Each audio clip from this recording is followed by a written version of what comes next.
very good evening to one and all present here. Thank you so much, LLIM people, for having me here. It's an honor. My name is Ankush Tiwari, and I'm a senior software engineer in a multinational company. Along with that, I'm a writer, a poet, an author, and a founder of a literary community named Chand Ka Tukda. My life journey is a story of how courage is a savior of dreams. That being imperfect didn't affect the journey, but encouraged me to fight more and more at every step of my life. I feel extremely vulnerable to share my life journey because no one back in my college, school, even at work knows about it. I had never let anyone know about the struggles I have been through and what actually Ankush Tiwari comprised of. Most of the times people ask me what my parents do, what my father does for a living, or what my mother does for a living, or is she just a housewife? To which I have never responded actually because sometimes I bluffed, sometimes I had given an answer in a diplomatic way, and sometimes I tried to distract the person from the actual question, but I never said the truth. Today I am going to say what they do and how I reached to this point of my life. My father is a security guard, and my mother does a small tailoring business in Delhi since last 30 years. They had moved from UP to Delhi 30 years ago, but due to lack of education, they couldn't find a good job with handsome salary. So my father had to start with a job and a salary of 13 rupees per day wage, and an uncertainty that he might want to get paid next day. Due to lack of money, my mother also started working in a school as a nanny, where her job was to take care of the school kids. At the age of 6, I was diagnosed with jaundice and pneumonia simultaneously, and my situation was critical. Due to the financial condition, my parents took me to a government hospital where doctors refused to admit me because my situation was critical, and if something wrong would have happened, they would have been blamed. They advised my parents to take me to a good private hospital, and without any delay, they made me admitted in a good private hospital. But in order to resume the treatment, they had to submit 2,500 rupees at the reception.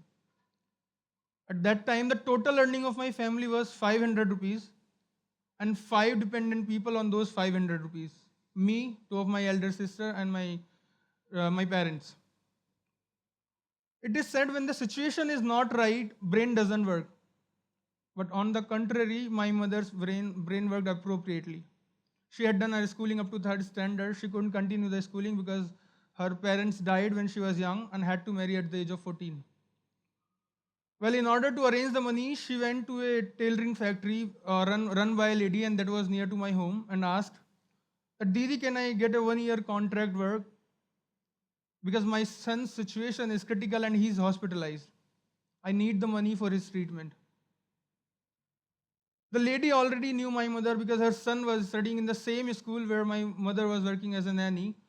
So she trusted her and agreed to give 4,500 rupees. In return, she had to sign a contract paper of 1 year. Well, when she returned to the hospital, she deposited 2,500 rupees at the reception, and from the remaining money bought all the prescribed medicines. After a few weeks of treatment, I was fine. Doctor patted my back saying, "You are a fighter." But it wasn't me who saved me. I did nothing, but it was my mother who saved me, who did everything. I just returned from the door of the death, and my savior was none other than my mother. Her courage to fight against the odds, and her attitude of never giving up. It took next 4 years for my family to pay all the debt and again start saving for the future endeavors. And those 4 years were the most critical phase for our family because we had seen the situation that it wasn't sure sometimes that we are going to get the food next day.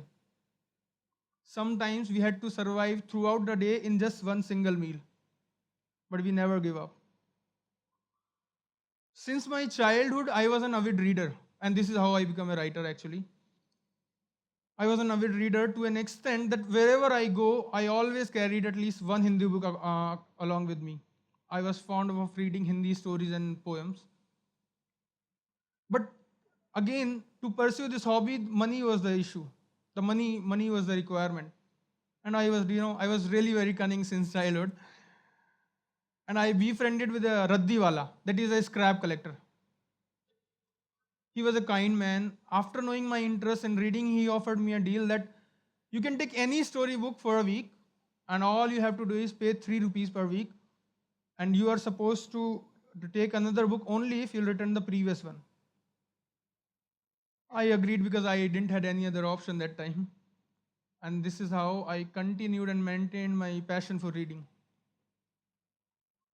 I have done my schooling from a government school.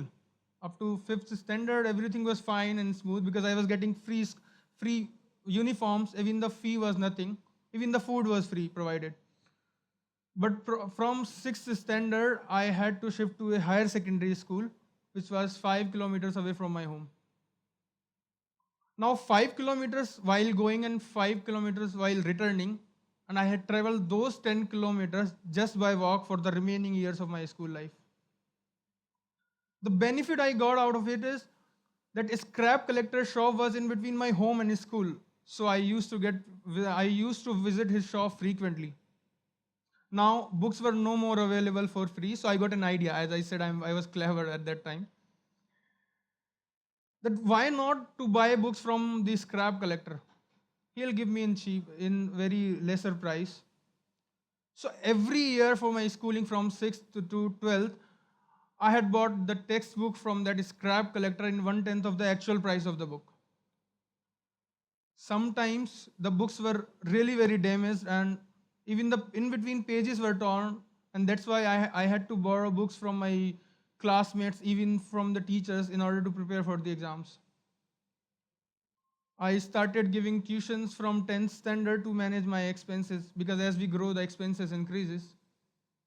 And this is how my school life was over.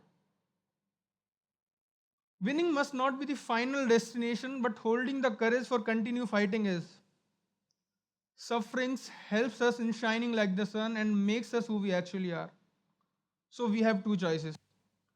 Either consider the current situation as your final destination and relax, or create new destination every day and keep fighting with the odds. Remember one thing, if we are born deprived, it's okay, there's nothing to worry about. But if we die deprived, there was no meaning of our lives. Circumstances have tried to pull me back, saying, you can't, you won't, you're not capable enough. Time to time, I had faced sudden extreme nudges from disappointments. But all that while, I had become a deaf frog towards all the problems. Because I thought that these nuisances are actually trying to encourage me. I wanted to do engineering, but high college fee was the issue. Now, this almost got resolved when I come to know I'm going to get scholarship every year from my university, using which I can pay half of the college fee. But for the remaining half, my father had to take a loan, which by the way had already been paid by today. And my college life started. Back in college, I was suffering from an inferiority complex that if anyone will get to know about my family background, they might will bully me.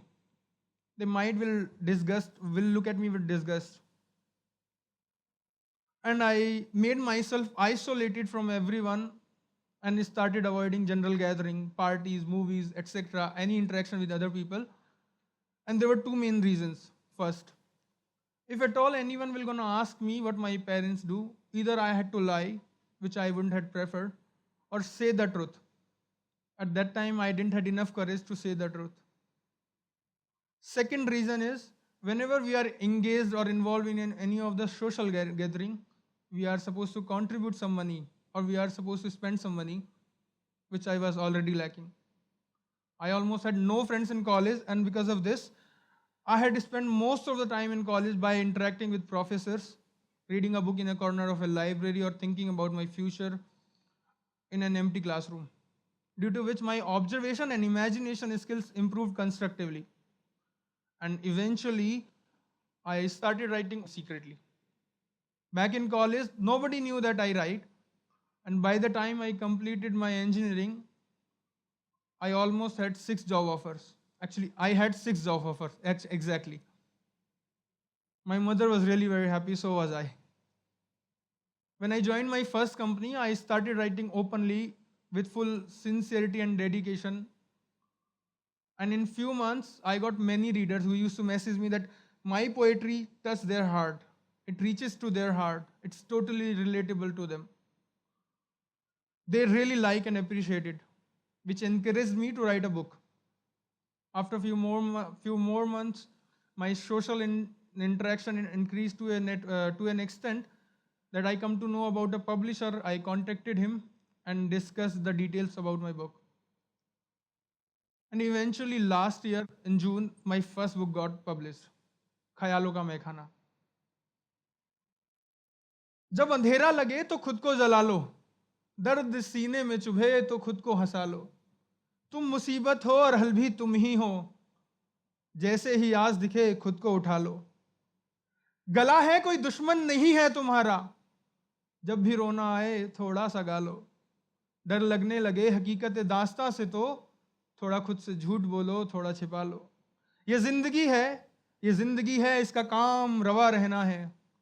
ये जिंदगी है, इसका काम रवा रहना है. जब भी मौका मिले इसे सीने से लगा लो, जब भी मौका मिले इसे सीने से लगा लो.